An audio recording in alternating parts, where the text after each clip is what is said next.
নিজৰ ঘৰ নিৰ্মাণৰ বাবে তেওঁলোকে 30 লাখ টকা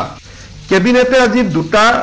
বাজেটত ঘোষণা কৰা আৰু দুটা ডাঙৰ সিদ্ধান্ত বাস্তৱত ৰূপায়িত কৰিছে ৰাষ্ট্ৰীয় স্বাস্থ্য অভিযান আৰু সমগ্ৰ শিক্ষা অভিযান লগতে এপিডিচিএল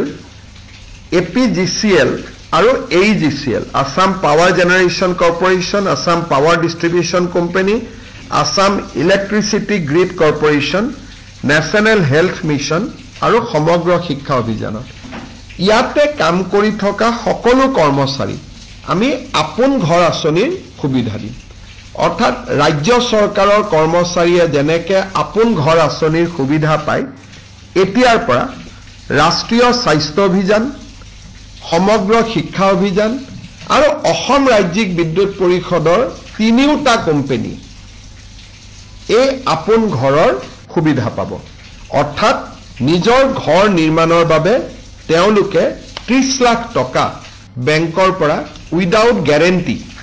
তেওঁলোকে লবলৈ সক্ষম হ'ব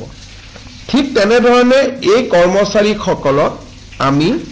আপোন বাহন আঁচনিৰ সুবিধা দিবৰ বাবে সিদ্ধান্ত লৈছো আপোন ঘৰ আৰু আপোন বাহন ইউজুৱেলি কন্ট্ৰাকচুৱেল এমপ্লয়ি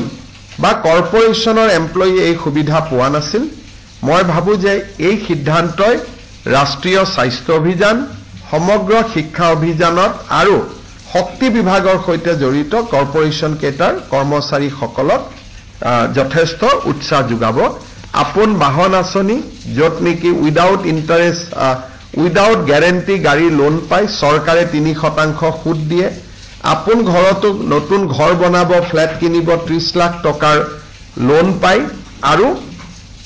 1% ইন্টাৰেষ্ট চৰকাৰে দিয়ে কিন্তু ডাঙৰ কথা যে তেওঁলোকে বেলেগ বন্ধক দিব নালাগে দৰমহাৰ টকাখিনিৰ বিপৰীতে তেওঁলোকে লোন পায় ইমান দিনে ৰাজ্য চৰকাৰৰ কৰ্মচাৰীসকলে পাই আছিল এতিয়াৰ পৰা এছএছএ এনএইচএম বাকি তিনিটা কৰ্পোৰেশ্যনও পাব নিশ্চিতভাৱে তেওঁলোকৰ এটো এটা তেওঁলোকৰ বাবে যথেষ্ট আশাৰ বাতৰি